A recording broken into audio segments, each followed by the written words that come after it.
I thought the hardest part of turning 62 would be learning how to slow down, how to let go of schedules and lists, and the constant feeling that something was always about to fall apart if I did not hold it together. I was wrong. The hardest part was learning how quickly people decide you no longer matter. The community hall in Naperville was warm that night, almost too warm, the kind of early spring evening where coats get draped over chairs and everyone complains about the thermostat, but no one actually does anything about it. Round tables filled the room, covered in white cloths that had been ironed just enough to look respectable. There were candles in glass holders, the cheap kind from the grocery store, flickering softly as people settled into their seats. Friends, neighbors, cousins I had not seen in years, people who had watched my kids grow up, people who knew me as the woman who always brought an extra casserole, who remembered birthdays, who stayed late to clean up after everyone else had gone home. It was our 40th wedding anniversary, or at least that was what the invitation said. 40 years of marriage, 40 years of building a life. That was the story everyone thought they were there to celebrate. I wore a blue dress that night, nothing fancy, just something I had bought a few months earlier because it fit well and did not make me feel invisible. David stood beside me, his hand resting lightly on my back as we greeted people at the door. He smiled the way he always did in public, polite and distant, like a man attending an event he felt obligated to show up for but had no real interest in. I told myself not to read into it. I had been doing that for years. Karen arrived late. Of course, she always did. My older sister liked entrances. She walked in with the confidence of someone who knew the room would notice her. Navy blazer tailored perfectly, hair smooth and shining under the overhead lights. People turned. They always did when Karen walked into a room. She had that presence, the kind that came from decades of being listened to, from being the one with the answers and the authority to back them up. She hugged me tightly, a little too tightly, and told me I looked tired. I smiled and thanked her for coming. Dinner passed the way these things usually do. Polite conversation, clinking silverware, stories repeated for the benefit of those who had not heard them before. Ethan talked about a listing he was trying to close. Rachel scrolled on her phone between bites, nodding occasionally when someone spoke to her. I watched them both, my children, grown and busy and somehow already far away from me, even while sitting at the same table. After dessert, Karen stood up and tapped her glass with a spoon. The sound cut through the room quickly. Conversations faded. Chairs shifted. All eyes turned toward her. I felt a small knot form in my stomach, the kind that appears when something is about to happen, and you do not know what it is yet, only that you will not like it.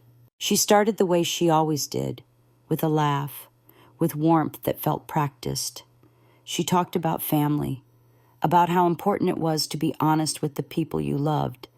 She talked about hard truths and necessary conversations.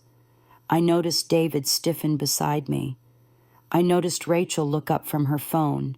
Then Karen turned her gaze directly on me. She said she had watched me for years and wondered how I managed to be so comfortable doing nothing.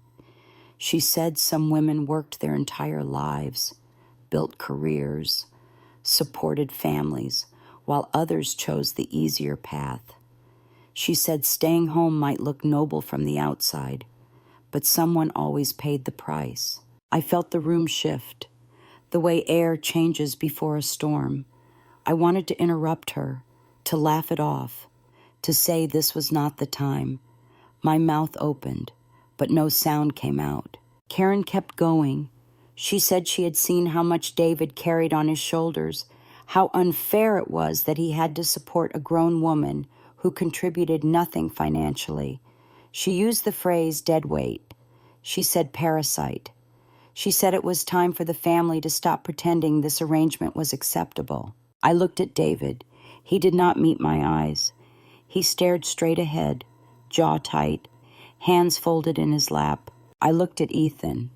His face was red, his eyes darting between me and his aunt. Like a man watching a car accident, he did not know how to stop. Rachel stared at the table, her lips pressed together, saying nothing. No one stood up for me. No one told Karen to sit down. No one said she was out of line. The silence was louder than her words. Karen finished by saying she only wanted what was best for everyone.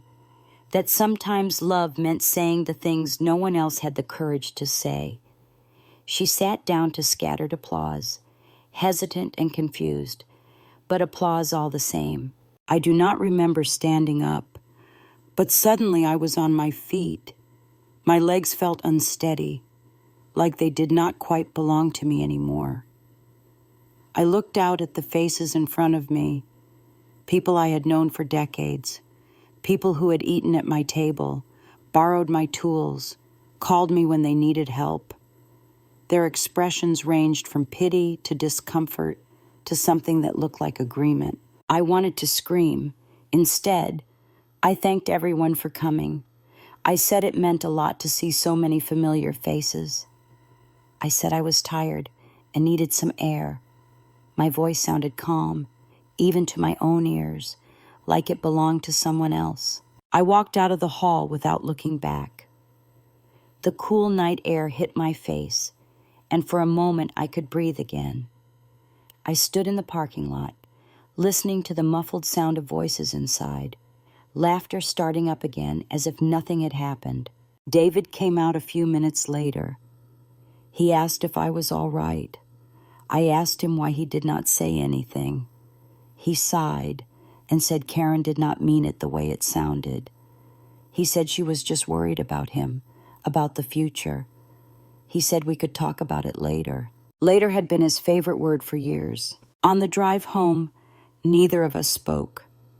Streetlights passed in slow rhythm, illuminating the dashboard, then disappearing again. I watched my reflection in the windshield, older than I remembered, eyes tired but sharp. When we got home, David went straight to bed.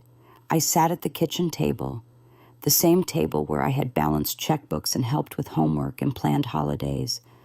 I thought about everything Karen had said, about the way the room had gone quiet, about the way no one rushed to my defense. They saw me the way she did. That was the truth I could not ignore anymore. What none of them knew, what Karen could not see from her polished office and her confident speeches, was that I had not been idle all these years. I had been paying attention. I had been keeping records. I had been building something quietly, patiently, without applause or recognition. I sat there long after the house went dark, listening to the hum of the refrigerator and the ticking of the clock on the wall, feeling the weight of 40 years settle into something colder and clearer. That night, I did not cry. I did not rage. I made a decision instead. I decided not to confront anyone right away, because confrontation had never protected me before, and I could already feel how easily my words would be twisted if I tried. The morning after the anniversary dinner, the house felt different, not hostile, not loud, just off, like furniture had been moved a few inches in the dark. David sat at the kitchen counter scrolling through his phone while I poured coffee. He did not look up when I walked in. I waited for him to say something, anything, an apology, an explanation, even a tired excuse. He said good morning as if the night before had been a minor misunderstanding, something already filed away and forgotten. I asked him if he thought what Karen said was true. He paused, took a sip of coffee, then shrugged. He said she was blunt. That was always her way. He said she worried about practical things, money, security. He said I knew how she was. That was it. No defense, no acknowledgement of how deeply she had cut me in front of everyone we knew. When Ethan stopped by later that afternoon to pick up some mail he still had delivered here, I tried again. I asked him if he thought his aunt had gone too far. He shifted his weight from one foot to the other and said she could have chosen better words. He said times were different now, that people had to be realistic. He said I should not take it so personally. I watched my son avoid my eyes and realized he was repeating someone else's script. Karen's voice, filtered through his own, smoother but carrying the same message. Rachel did not come by. She sent a text instead, something short and careful, saying she loved me and hoped I was not too upset. I stared at the screen for a long time before replying that I was fine. It was easier than trying to explain what fine no longer meant. By the end of the day, it was clear that the silence was not accidental. It was a choice. No one wanted to challenge Karen. No one wanted to make things uncomfortable. It was simpler to let her define the story and step back while I absorbed the damage. Over the next few days, the story began to spread in small, quiet ways. A neighbor I ran into at the grocery store mentioned that Karen had always been worried about how much pressure David was under. A cousin called to ask if everything was all right, her tone carefully neutral, like she already knew the answer and just wanted confirmation. Karen herself called twice. I did not answer. She left a voicemail both times. In the first, she said she hoped I understood her intentions and that family had to be honest with each other. In the second, her patience had thinned. She said I was being dramatic by pulling away and that sulking would not change the facts. I could hear it clearly now. She was not just expressing an opinion. She was consolidating it, repeating it often enough that it would harden into truth in the minds of everyone around us. One evening, I overheard her voice through David's phone when he took a call in the living room. I was in the hallway, folding laundry, when she said something about long-term planning. She said someone needed to make sure things were handled responsibly. She said she was happy to help since she understood finances better than most people. David murmured agreement. He said it might be good to have her look things over. I stood very still, a towel half folded in my hands, and listened to my husband slowly hand over authority I had never realized was already slipping away. That night, when he went to bed early, I stayed up and opened the old file cabinet in the study, the one no one ever touched, because everyone assumed it was full of outdated paperwork and instruction manuals. Inside were folders labeled in my handwriting, neat and faded, mortgage statements from years ago, bank summaries, trust documents from when my parents passed away, notes I had made to myself, reminders, questions, dates. I did not know yet what I was looking for. I only knew that something about Karen's confidence did not sit right with me. She spoke as if she already knew the outcome, as if the decisions had been made long before she stood up in that community hall and called me a parasite. Over the next week, the pressure increased. Karen invited David and the kids to lunch without me. She framed it as convenience, said she did not want to make things awkward. Ethan told me afterward that she had talked about simplifying things, about how complicated finances could get when too many people were involved. Rachel mentioned that Aunt Karen had offered to help with some paperwork related to the family trust, just to make sure everything was fair. Fair, the word echoed in my head. I asked David what paperwork she was talking about. He hesitated, then said Karen thought it would be smart to review some documents, make sure everything was up to date. He said it was just a formality. He said I was overthinking it. That was the moment something settled in me. Not fear, not anger, but clarity. I understood then that this was no longer about feelings or respect. It was about control, about who was seen as competent and who was seen as expendable. I started paying closer attention, not to what people said to my face, but to what they said when they thought I was not listening. The assumptions were everywhere. that I would not notice, that I would not understand, that I would accept whatever was decided for me because I always had. Karen continued to play the concerned sister, the capable professional stepping in to help the family through an inconvenient situation. The more she spoke, the more comfortable everyone became, letting her take the lead. No one questioned her motives. No one asked why she was so invested all of a sudden. No one except me. One afternoon, I sat at the kitchen table with a stack of papers spread out in front of me, sunlight slanting through the window, dust motes drifting lazily in the air. I traced dates with my finger, matched signatures, compared copies. There were small inconsistencies, nothing dramatic, but enough to make my chest tighten. Names missing where they should have been. Dates that did not line up the way I remembered. Decisions made quietly, without discussion. I thought about how Karen had looked that night in the community hall, confident and unchallenged. I thought about how easily my family had accepted her version of me, how quickly silence had replaced loyalty.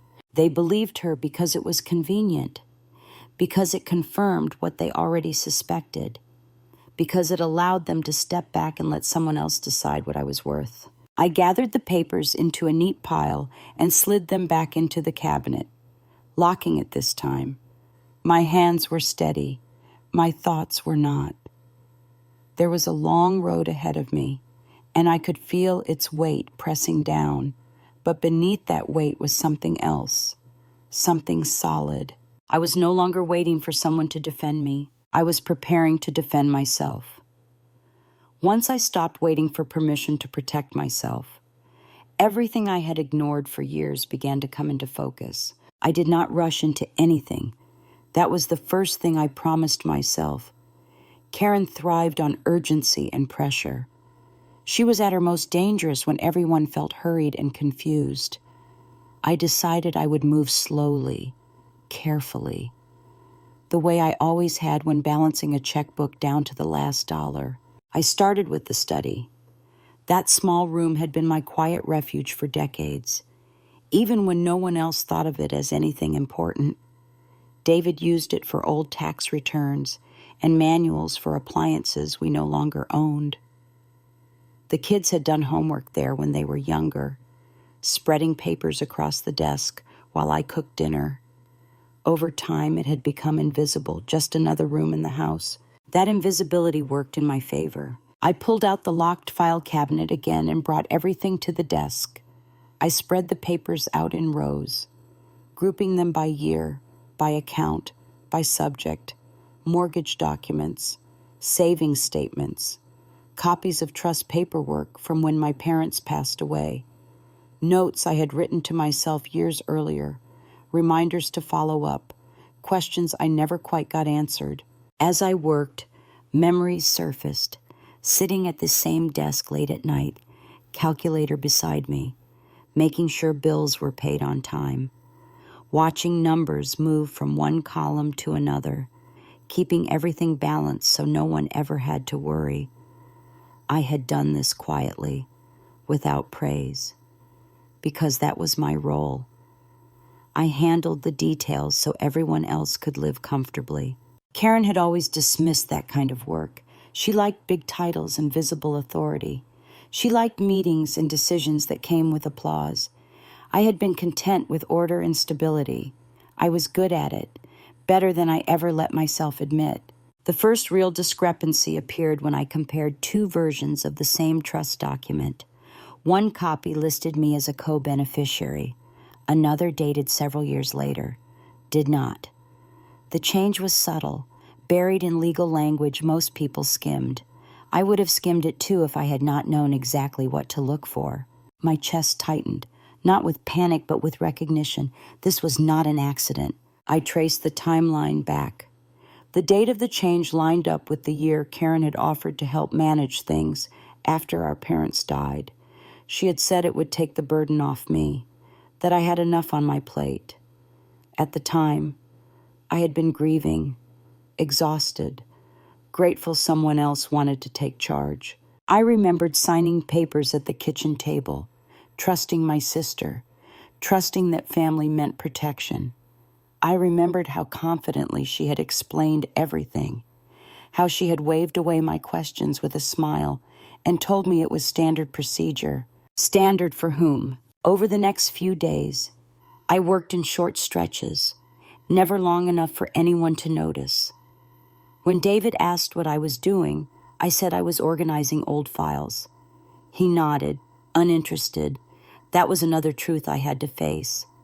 He had never cared how things were managed, as long as they were managed. Karen called again. I let it go to voicemail. Her messages grew sharper. She said she was worried about me. She said shutting people out was not healthy. She said she was only trying to help. Help had never sounded so much like control. I took notes as I went. Not emotional ones, just facts, dates, account numbers, signatures, where things changed and when. The pattern became clearer the more I looked. Karen had positioned herself slowly, step by step, until she was the central authority on family finances. No one questioned it because it was easier not to. I realized then that what she had done at the anniversary dinner was not spontaneous. It was strategic. She had weakened my position publicly, framed me as incompetent, made it easier for everyone else to accept her stepping in.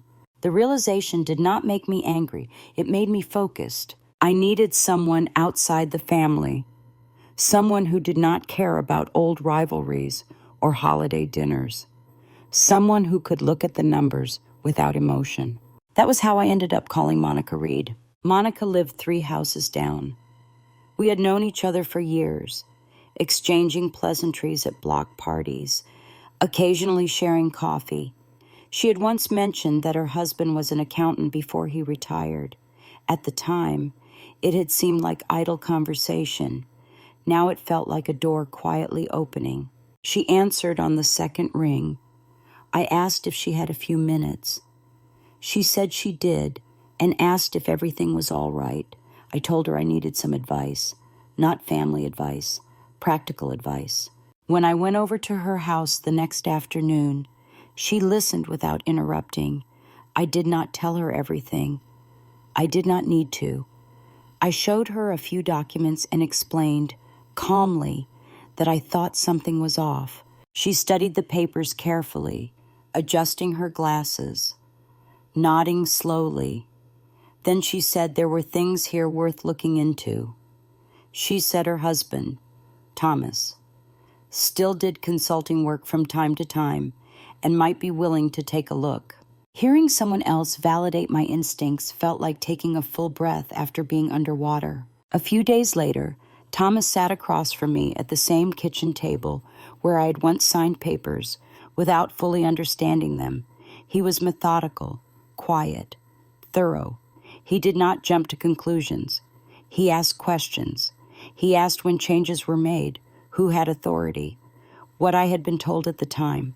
As he worked, I watched his expression shift from neutral to concerned. He said he could not draw conclusions without deeper review, but he said there were red flags. He said when someone managed assets on behalf of others, they had obligations. He said those obligations were not optional. That night, after he left, I sat alone again, the house silent around me. I thought about how easily I had been dismissed, how quickly my family had accepted the idea that I was incapable. I thought about how much power Karen had gained simply by assuming no one would challenge her. I understood something then that I wish I had understood years earlier. Staying quiet did not make me invisible. It made me underestimated. Karen had built her authority on the assumption that I would never push back. That assumption was her mistake.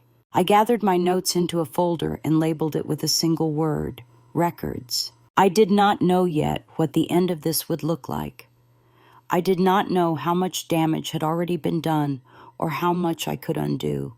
But for the first time since that night in the community hall, I felt something close to calm. I was no longer reacting to what was being done to me. I was beginning to understand exactly what had been done behind my back. Understanding what had been done behind my back changed the way I looked at everything that followed. Once Thomas finished his initial review, he did not rush me or scare me with worst-case scenarios. He simply said there was a pattern worth examining more closely, and that if I wanted clarity, I would need someone who specialized in this kind of situation. He suggested a lawyer, not because I was ready to fight, but because information was power, and guessing would only hurt me later. I waited a few days before making the call, not because I was afraid, but because I needed to sit with the truth long enough to accept it. Karen had not stumbled into authority. She had taken it, quietly, deliberately, over years when no one was paying attention, including me. I found Helen Brooks through a small referral list Thomas gave me. Family law, trusts, financial abuse. Her office was in downtown Wheaton, modest and unassuming, the kind of place that did not try to impress you with glass walls or polished slogans. That alone made me feel steadier. When I sat across from her desk, I did not dramatize anything. I did not cry. I laid out the facts as clearly as I could, the changes in documents, the timing, my sister's role, my own lack of involvement in recent years. Helen listened carefully, hands folded, eyes sharp but kind. She explained things slowly, making sure I understood each step. She said staying at home did not erase my legal standing. She said managing a household and family finances counted as contribution under the law. She said anyone acting on behalf of others in a trust had responsibilities that were not optional and could not be ignored just because everyone assumed they knew best. Then she paused and told me the part I had not expected. She said it would not be easy. Some documents were old. Some decisions had been made years ago. Proving intent required patience and evidence. Family cases carried emotional weight that courts did not always handle gently. She did not promise me victory. She promised me honesty. I appreciated that more than reassurance. When I left her office, I sat in my car for a long time before turning the key. I watched people pass on the sidewalk, carrying coffee cups, talking on their phones, living their ordinary lives. I realized how easily something extraordinary and destructive could happen in plain sight without anyone noticing. Karen noticed immediately that something had shifted. She always did. She called that evening, her tone lighter than before, almost cheerful. She asked how I was feeling. She said she had been worried. She mentioned that she had been thinking about our parents lately, about how they would want the family to stay close. I told her I was fine. I did not argue. I did not explain. I said I was busy and would call her back another time. The silence that followed unsettled her more than any confrontation could have. A few days later, David told me Karen wanted to come by and go over some paperwork together. He said she thought it would put everyone at ease. He said it might clear the air. I told him I was not ready for that. He frowned, confused, as if the idea that I might have boundaries was new to him. He said Karen was just trying to help. I said helping did not require secrecy. That was the first time he looked uncomfortable. Karen did not back off. She began involving others instead. She invited Ethan and Rachel to lunch again, talked about estate planning and contingencies. She framed everything as responsible preparation. They told me afterward in fragments, unsure what mattered and what did not. Each time they spoke, I listened without correcting them. I needed them to keep talking. What Karen did not realize was that every suggestion she made revealed more about how she thought things already stood. She spoke as if authority was settled, as if my role had already been reduced to an afterthought. That confidence was not just arrogance, it was assumption, and assumptions leave trails. Helen advised me to document everything, not arguments, not feelings, but interactions, dates, requests, who said what and when. I began keeping a small notebook in my purse, jotting down details that would have seemed petty once, but now felt essential. The more I wrote, the clearer the shape of things became. Karen had been positioning herself as indispensable while quietly minimizing me. The anniversary dinner had been the first time she had made that move in public. It would not have been the last.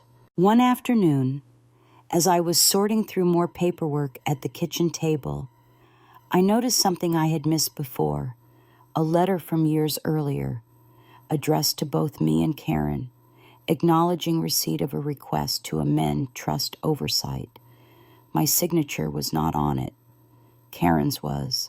I stared at that page until my vision blurred, not because I was shocked, but because I finally understood the scale of what had been done. She had not needed my permission. She had counted on my absence. That night, I slept poorly, not from fear, but from the slow burn of clarity. Every small moment from the past replayed itself with new meaning. Karen insisting on handling things. Karen brushing off my questions. Karen standing confidently in that community hall, secure in the belief that no one would challenge her version of events. I got up before dawn and sat at the kitchen table. The house quiet except for the ticking clock. I made a list, not of grievances, but of facts I still needed to confirm. Accounts, amendments, authority chains. I did not know where it would all lead, but I knew I was done guessing. When David came into the kitchen later, he asked if everything was all right. I told him I had met with a lawyer. I watched his face change, the confusion giving way to concern. He asked why. I told him I needed to understand what had been done with my parents' trust. He said Karen had been taking care of that for years. I said that was exactly the problem. He did not argue. He did not defend her. He simply sat down and stared at the table.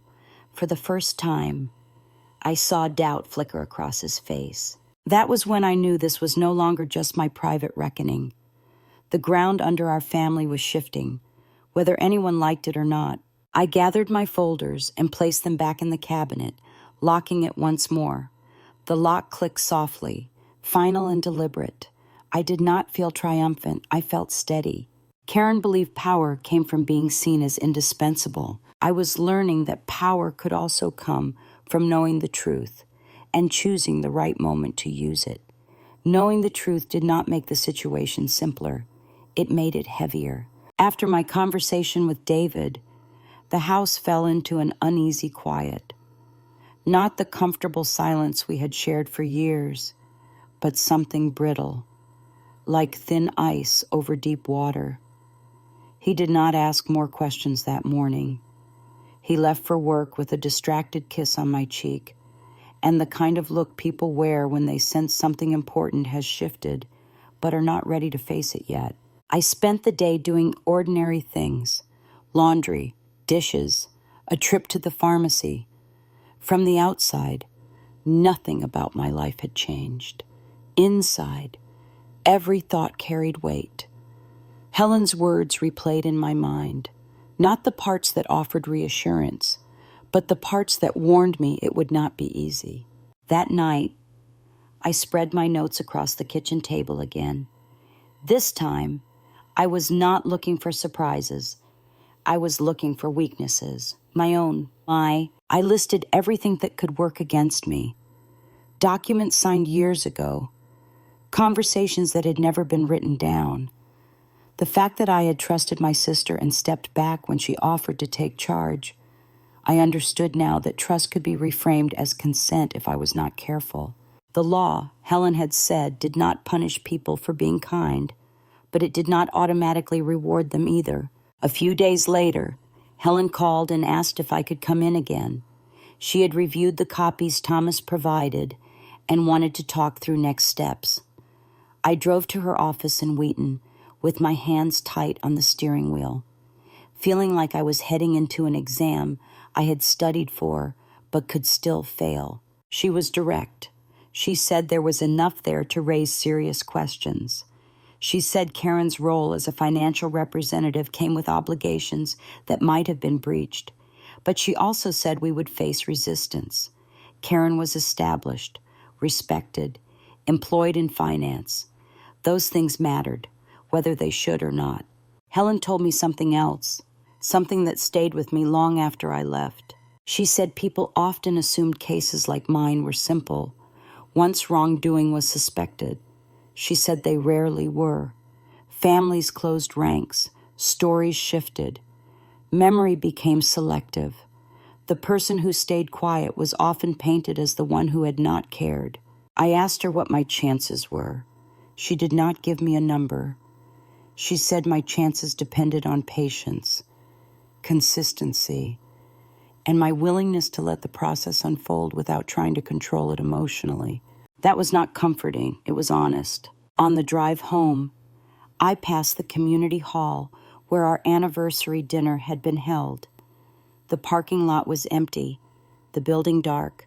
It looked smaller in daylight, less important.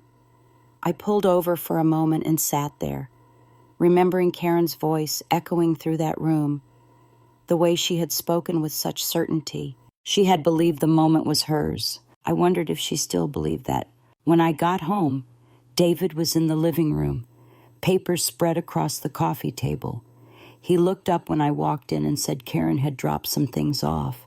He said she thought it would help clarify everything. I picked up the stack and flipped through it, neatly organized, highlighted in places, explanatory notes in the margins, written in Karen's confident hand. It was a performance, one meant to reassure and overwhelm at the same time. I asked David if he had read any of it. He said not yet. He said he figured Karen knew what she was doing. I nodded and said nothing. That night, Karen called again. This time I answered. Her voice was smooth, friendly, as if we were discussing plans for the holidays instead of the dismantling of my position in the family. She asked if I had seen the paperwork. She said she hoped it would put my mind at ease. I told her I had a lawyer now. There was a pause, just a fraction of a second, but I heard it. The recalibration. She recovered quickly, laughed lightly, and said that seemed unnecessary. She said we were family. She said involving outsiders would only complicate things. I said things were already complicated. She warned me gently, or at least she tried to make it sound gentle. She said legal processes were stressful and expensive. She said misunderstandings could spiral. She said I should be careful not to damage relationships I might want later. I thanked her for her concern and ended the call. My hands shook afterward, not from fear, but from adrenaline. Saying those words out loud had crossed a line I could not uncross. I knew she would not back down now. I also knew I could not afford to. Over the next week, small obstacles began to appear. Requests for documents took longer to be fulfilled. Questions were met with vague answers. Karen stopped calling me directly and started communicating through David or the kids instead. Ethan mentioned that his aunt seemed stressed. Rachel said Karen was hurt that I did not trust her. The narrative was shifting again, subtly, positioning Karen as the wounded party. I wrote everything down. One evening, as I sat with my notebook, I felt the weight of it all settle onto my chest. The possibility that this could take months, that it could strain relationships beyond repair, that the truth, even if proven, might not restore what had been lost. I allowed myself to feel that grief fully for the first time, not loudly, not dramatically, just a quiet acknowledgement that something precious was slipping away. And then I closed the notebook. I had not chosen this fight, but I was choosing to stay in it. The law might move slowly. Families might resist change. Karen might believe her position was unassailable, but I was no longer invisible. I was documented. I was prepared. Whatever came next would not be decided in a community hall or over a family lunch. It would unfold on record, one fact at a time. Letting the process unfold meant learning how to sit still while someone else believed they were winning. Karen adjusted quickly after I told her about the lawyer. She did not retreat. She recalibrated. The next time I heard from her, it was through David. He came home one evening with the careful tone he used when delivering bad news he did not want to own. He said Karen thought it might be easier if she handled communication for a while. He said she was worried about misunderstandings. Misunderstandings were useful when you wanted to control the narrative. I told him that was fine. I said I needed some space anyway. He looked relieved, as if cooperation was all he had been hoping for. He did not see that my agreement was not surrender. It was strategy. Karen took my silence as permission. She began moving faster, within days. Documents appeared that I had never seen before. Revised summaries. Clean timelines. Explanations that framed every decision as thoughtful and necessary. David showed them to me with an uncertain smile, asking if this helped. I told him I needed time to read them. What Karen did not realize was that I already knew where to look. I did not read her summaries first. I checked dates, signatures, authority lines. I compared what she claimed with what had actually happened. The gaps stood out immediately. She had counted on my exhaustion, on my fear of conflict, on my desire to keep the peace. Those things had protected her for years. Now they worked against her. Helen advised me to respond minimally, not to challenge Karen directly. Not yet. She said when people felt threatened, they rushed. They made mistakes. They revealed more than they intended. So I let Karen believe she had regained control. I attended the family lunch she organized the following weekend. I smiled. I listened. I nodded when appropriate. Karen spoke confidently about the future, about simplifying arrangements, about protecting everyone involved. Ethan and Rachel watched her closely, absorbing her certainty. I said very little. At one point, Karen asked if I felt more comfortable now that she had clarified things. I told her I appreciated the effort. Her eyes lingered on me a moment longer than usual, searching for something. Doubt, defiance, anger. She found none. After lunch, she pulled David aside and spoke to him in a low voice. I did not need to hear the words to understand the message. She was reassuring him that everything was under control, that she was handling it. That assumption was exactly what Helen and I were counting on. Behind the scenes, things were already in motion. Helen had sent formal requests for records related to the trust and its management. The language was precise, polite, unyielding. Karen could not ignore it without drawing attention. Her response came slower than expected. When it arrived, it was incomplete. Helen noticed immediately. She called me that afternoon and said this was not unusual. She said partial compliance often signaled either disorganization or something else. She said we would follow up. That same evening, Monica stopped by with a loaf of bread and an expression that told me she had news. She said Thomas had heard through professional channels that Karen had been flagged internally at her bank months earlier. Not formally disciplined, just cautioned, about conflicts of interest, about separating personal and professional authority. It was not proof, but it was pressure. I felt it shift inside me then, the balance. Karen was not untouchable. She had just never been challenged in the right way. Karen sensed the shift too. Her calls became more frequent, though she rarely spoke to me directly. She left messages for David. She sent careful texts to the kids. She framed everything as concern, as responsibility, as the burden of being the only one willing to make hard decisions. The more she talked, the more patterns emerged. She repeated certain phrases. She leaned on authority instead of explanation. She avoided specifics when pressed. Helen encouraged me to keep notes. I did.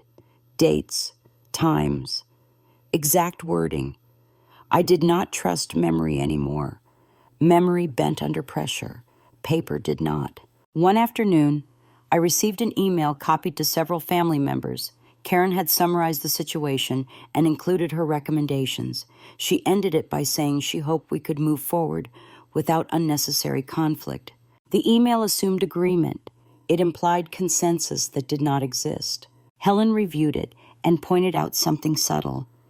Karen had referred to herself as primary decision-maker in matters where she was not legally designated as such. It was a small phrasing choice, but in legal language, small choices mattered. Karen had begun to believe her own version of events. David noticed changes too, though he struggled to name them. He told me Karen seemed tense, that she snapped at him when he asked questions, that she insisted on handling things herself. He said he did not recognize this side of her. I said nothing. I let him come to his own conclusions. The hardest part of that period was restraint. Every instinct in me wanted to expose her, to lay out what I knew and force acknowledgement. But Helen was clear. Premature confrontation could undo months of careful preparation. So I stayed quiet. I played the role Karen expected, the tired sister, the overwhelmed wife, the woman who did not understand the complexities of finance. Underestimation was a gift. I accepted it. Late one night, unable to sleep, I sat at the kitchen table and reread my notes. They filled an entire folder now, not dramatic revelations, just consistency, patterns, proof of how authority had shifted without consent. I thought about how Karen had built her life on being the capable one, the admired one, the woman people deferred to. I wondered how she would react when that image cracked. The next morning, Helen called with an update. She said the follow-up request had prompted a response from Karen's employer. Not disciplinary, not yet, but attentive. She said scrutiny had a way of spreading once it started. I thanked her and hung up, my heart steady. I did not feel victorious. I felt prepared. Karen believed the game was about control, about appearances, about speaking the loudest and fastest. She had never considered that someone might be watching quietly, waiting for the right moment to step forward. As I put the folder back into the cabinet and turned the key, I realized something else. The more Karen rushed to secure her position, the more she exposed herself. And she was rushing now. The rush finally pushed everything out into the open, exactly the way Helen said it would. It started with an envelope delivered by certified mail, addressed to me and David, stamped with the seal of the county court. I held it in my hands for a long moment before opening it, feeling the strange calm that comes when something you have been preparing for finally arrives. Inside was notice of a civil filing related to the family trust, a request for an independent review based on irregularities in management. Karen had been forced to respond. David read the papers twice, his face draining of color as the meaning settled in. He asked me when this had happened. I told him it had been in motion for weeks. He asked why I had not warned him. I told him I had tried, but he had trusted Karen more than he trusted me. That truth landed harder than any accusation could have. Karen called within the hour. This time there was no warmth in her voice, no careful concern. She asked what I thought I was doing. She said this was reckless. She said I was humiliating the family. I told her the review was not personal. It was procedural. I told her if everything was in order, she had nothing to worry about. She hung up on me. The news traveled fast, faster than I expected. Word spread through the family, through friends, through the same quiet channels Karen had used weeks earlier. But now the tone was different, curious, cautious. People who had avoided me began asking questions, careful not to take sides but eager for clarity. Ethan came over that evening. He sat at the kitchen table, hands wrapped around a mug he did not drink from. He said Aunt Karen had called him, upset, saying I was trying to take everything from her. He asked me if that was true. I told him I was trying to understand what had already been taken from me. He was quiet for a long time after that. Rachel texted later, asking if we could talk. When she arrived, she looked tired, her confidence dulled by uncertainty. She said Karen had been insistent that this was all a misunderstanding blown out of proportion. She said Karen had reminded her how much she had helped over the years. I asked Rachel if she had ever seen the documents herself. She admitted she had not. That admission mattered more than anything else, she said. The first hearing was scheduled for a Wednesday morning. I did not know what to expect. I wore a simple gray jacket and carried my folder, the one labeled Records, under my arm. The courthouse was quieter than I imagined. All beige walls and worn carpet, the weight of other people's problems lingering in the air.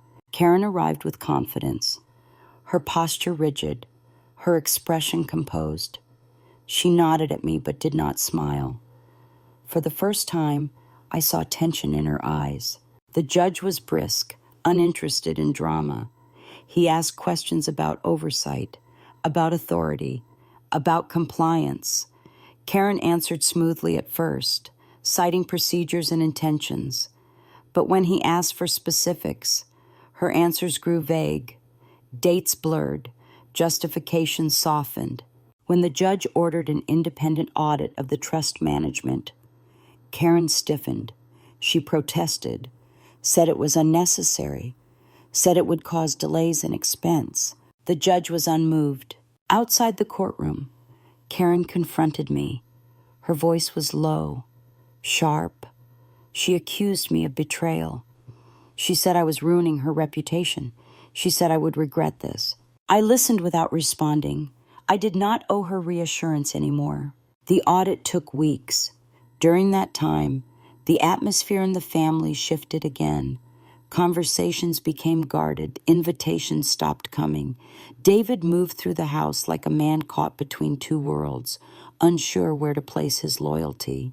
I did not push him. I had learned that forcing clarity before someone was ready only hardened resistance.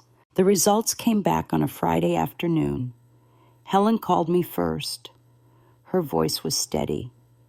She said the auditors had found multiple instances of unauthorized transfers, decisions made without full disclosure, conflicts of interest that had not been properly addressed. She said it was serious. Karen received the same information shortly afterward. I know because she called David, not me. He took the call in the garage, thinking I could not hear him. His voice rose, then fell. When he came back inside, his face was pale. He told me Karen had been placed on administrative leave at her bank, pending internal review. He said she was shocked. He said she claimed she had only done what was best for everyone. I felt no satisfaction, only a quiet sense of inevitability. The fallout was swift. Family members who had deferred to Karen began distancing themselves. Invitations were rescinded. Calls went unanswered. The authority she had wielded so easily evaporated once it was questioned. Karen called me late one night, her voice raw. She said she had never meant to hurt me. She said she had carried the burden for so long, doing what no one else would. She said she deserved some recognition. I told her recognition did not come from taking what was not hers. She cried then, real tears this time, not the performative kind. For a moment, I almost softened. Almost. But then I remembered the night in the community hall, the words she had used, the silence she had exploited, the confidence with which she had dismantled me in front of everyone I loved. I ended the call gently but firmly. As the weeks passed, the audit findings became part of the record. Karen resigned from her position before the bank could make its decision public. The story did not make headlines, but it circulated quietly, the way these things do. David finally sat down with me one evening and said he had been wrong. He said he had trusted the wrong person. He said he had underestimated me. I told him that hurt more than anything Karen had done. The family was changed now, permanently. Lines had been drawn, even if no one wanted to admit it. Some relationships would not recover. Others might in time. I stood at the window that night, watching the lights of the neighborhood blink on one by one, thinking about how quickly certainty could collapse once it was exposed to light. The review was not over yet. There were still decisions to be made, consequences to be faced. But the story Karen had told about me was unraveling. And this time, everyone was watching. Watching everyone start to see what I had seen for so long was not the relief I imagined it would be. After the audit findings became part of the official record, things slowed down in a way that felt almost unreal. The urgency, the phone calls, the constant sense that something might explode at any moment, all faded into a quiet, uncomfortable waiting. Karen's authority had collapsed, but the consequences of that collapse were still settling, like dust after a building comes down. She stopped calling altogether. For weeks, I heard about her only through fragments, through David, who mentioned she was staying with a friend in Oak Brook, through Ethan, who said she sounded exhausted when they spoke, through Rachel, who admitted she did not know what to say to her aunt anymore. The woman who once filled every room with certainty had gone silent. One afternoon, Helen called to tell me Karen had formally resigned from her position at the bank, not fired, not publicly disciplined, but gone. She said it was common in situations like this: quiet exits, minimal statements. Institutions preferred clean lines. I thanked her and hung up, then sat at the kitchen table staring at the wood grain I had wiped down thousands of times. I thought I would feel satisfaction, vindication, something sharp and definitive. Instead, I felt tired.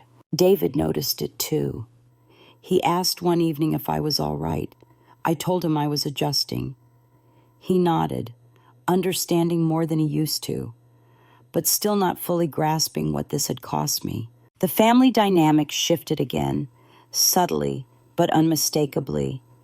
Karen was no longer the axis everything turned around. Decisions stalled, conversations hesitated. People looked to me more often, then looked away again, unsure if I wanted that role. I did not. Ethan came by one night after work. He stood in the doorway, longer than necessary before stepping inside. He said he had been thinking a lot about what had happened. He said he should have listened sooner. He said he had assumed things because it was easier than questioning them. I told him I understood, and I did. Understanding did not erase the hurt, but it explained it. Rachel took longer. When she finally came over, she sat on the edge of the couch, hands folded tightly in her lap. She said she felt foolish.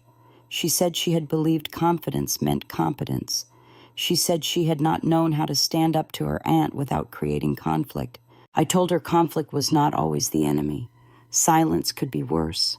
Karen called me late one night, weeks after the resignation became official. Her voice sounded smaller than I remembered, stripped of the polish she once wore so effortlessly. She did not accuse me this time. She did not justify herself. She said she felt empty. She said she had spent her entire life being the responsible one, the capable one, the person everyone relied on. She said she did not know who she was without that. I listened, not because I owed her absolution, but because I wanted to understand how she saw herself now that the story she had built was gone. She asked if we could meet, just the two of us. She said she wanted to talk without lawyers or paperwork or witnesses. I told her I needed time to think about it. When I hung up, I sat in the dark living room for a long while, weighing what that meeting might cost me emotionally. Part of me wanted closure. Another part knew closure was not something other people could give you. David told me later that Karen felt betrayed by him too, that she had believed he would stand by her no matter what, that she could not understand why he had not defended her. I almost laughed at that. Almost. The truth was, Karen had never expected consequences. She had expected deference. When she lost that, everything else followed. The legal process continued in the background, quieter now, but no less important. Helen explained next steps, possible outcomes, the need for patience. She said things might still take time to fully resolve. I told her I was no longer in a hurry. I had learned something valuable during all of this. Justice did not always arrive with noise. Sometimes it came in the form of silence, of doors closing quietly, of people realizing too late that they had overreached. The community reacted the way communities often do. There was no open condemnation, no public shaming, just a gradual shift in tone, invitations that stopped coming, questions that went unanswered, respect that evaporated once its foundation cracked. I ran into Karen once at the grocery store. It was early, the aisles nearly empty. She looked different, not older, just diminished. She nodded at me, uncertain, and I nodded back. We did not speak. As I pushed my cart toward the checkout, I felt a strange mix of sadness and relief. This was the end of something, but not in the dramatic way I once imagined. It was the end of an illusion. At home that evening, I sorted through my folders again. Some of the papers would be needed later. Some could finally be put away. I noticed how much lighter they felt now. Not physically, but emotionally. They no longer represented fear or confusion. They were just records. David asked me what I wanted to do next. He meant it gently, tentatively, as if unsure he still knew how to ask. I told him I wanted quiet for a while. That night, as I lay in bed listening to the familiar sounds of the house settling, I thought about how power changed hands, not always through force or argument, but through assumptions left unchallenged, through people deciding who mattered and who did not without ever asking. Karen had believed she was untouchable because she had never been questioned. Now she was questioning herself. I did not feel victorious. I felt finished with that chapter of my life. There were still consequences to come, still relationships to navigate, still decisions ahead. But the woman who had stood in that community hall and reduced me to nothing no longer held the narrative, and I was finally ready to decide what came next. The next morning felt strangely ordinary, as if the world had decided to move on before I was ready. I woke early and made coffee, standing at the counter watching the sky lighten over the backyard. The house was quiet in a way it had not been for months.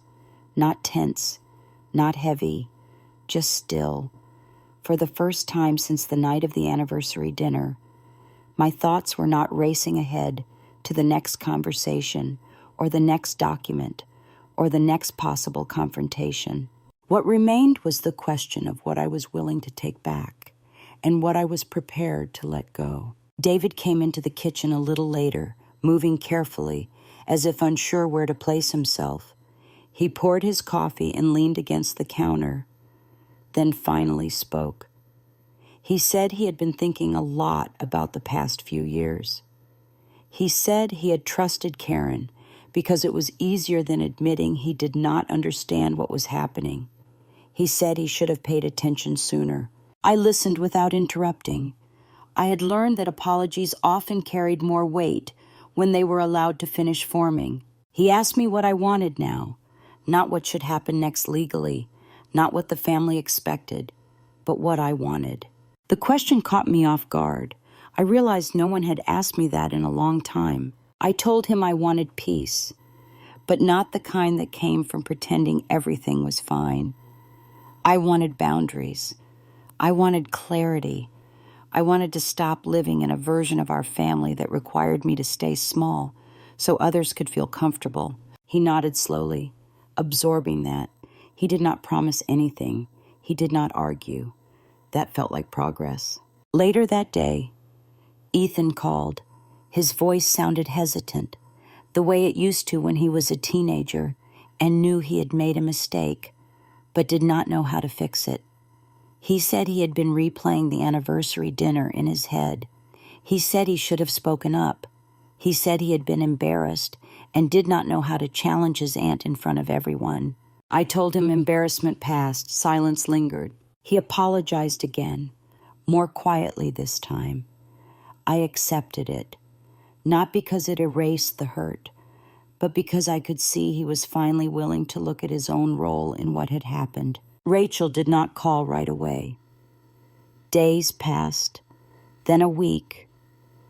When she finally came by, she stood in the doorway longer than usual, her shoulders tight.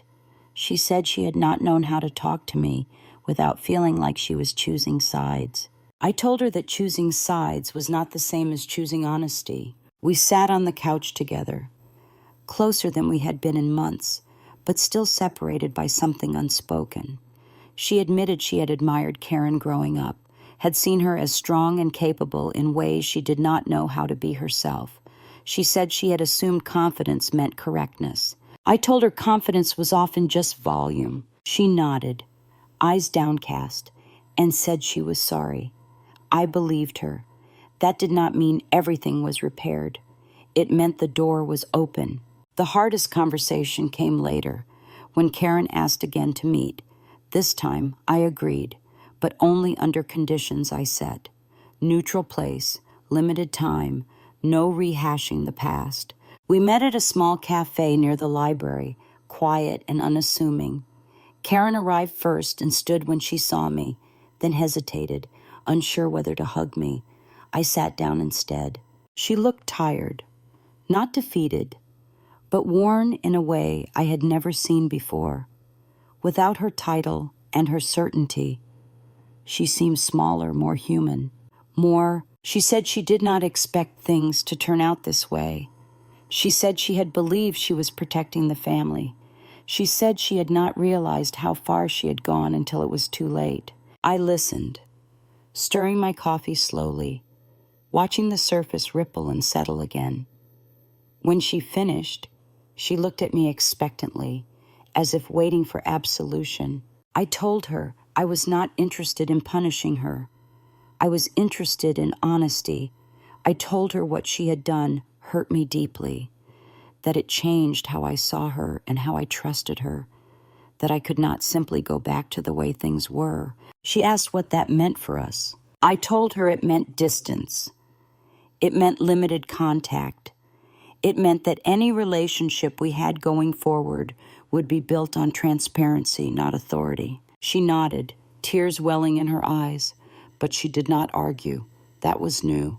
When I left the cafe, I felt lighter, not because the meeting had gone well, but because I had spoken my truth without shrinking it to spare someone else. In the weeks that followed, life settled into a new rhythm.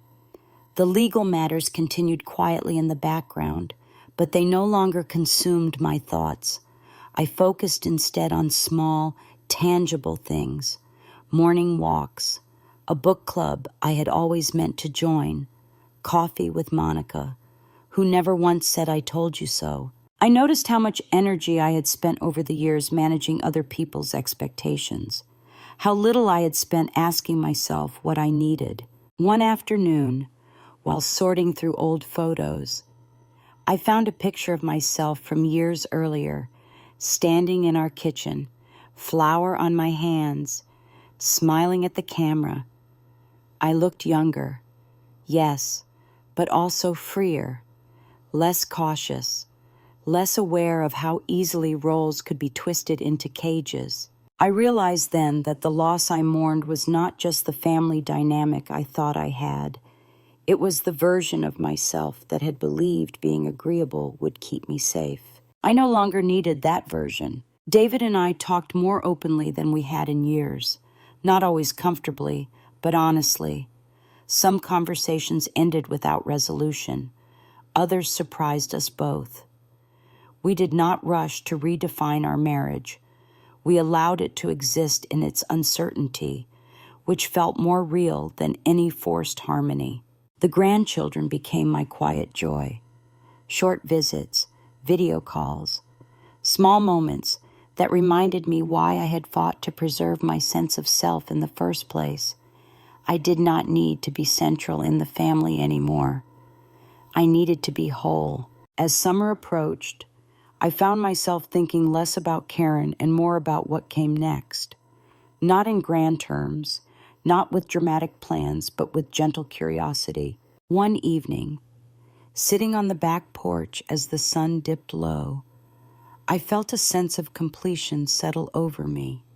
Not an ending, but a closing of a door I had kept propped open for too long. There were still loose ends, still feelings that would take time to untangle, still consequences that would echo in ways I could not yet predict. But I was no longer defined by what had been taken from me. I had chosen what to keep, and for the first time in a long while, that felt like enough. What came next did not arrive all at once.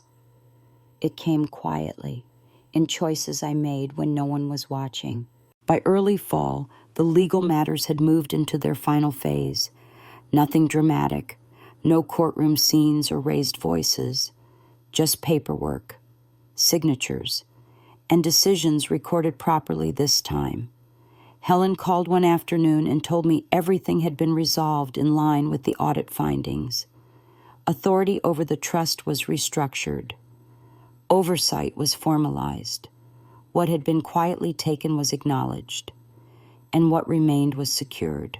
When I hung up the phone, I did not cry. I did not celebrate. I stood at the window and watched leaves fall from the maple tree in our yard, one by one, without urgency.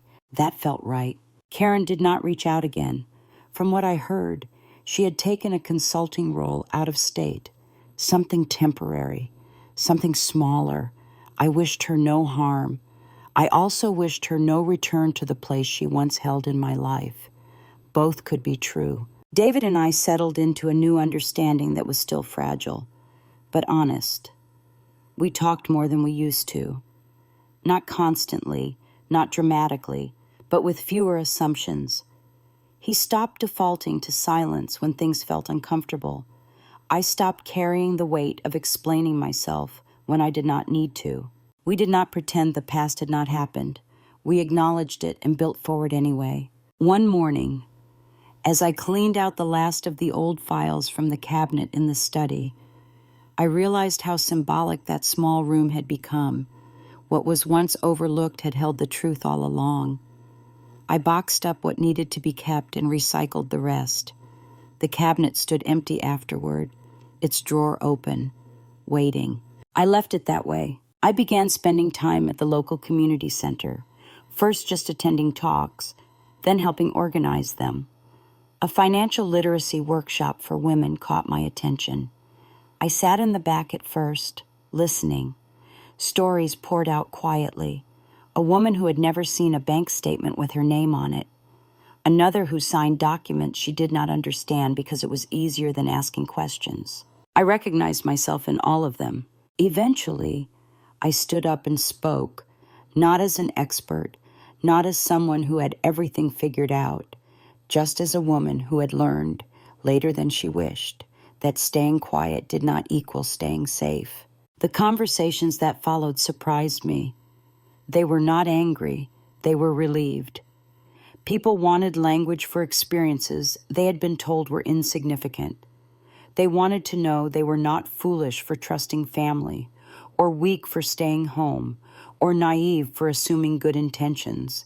I found purpose there, not in fixing anyone, but in reminding them they were allowed to ask.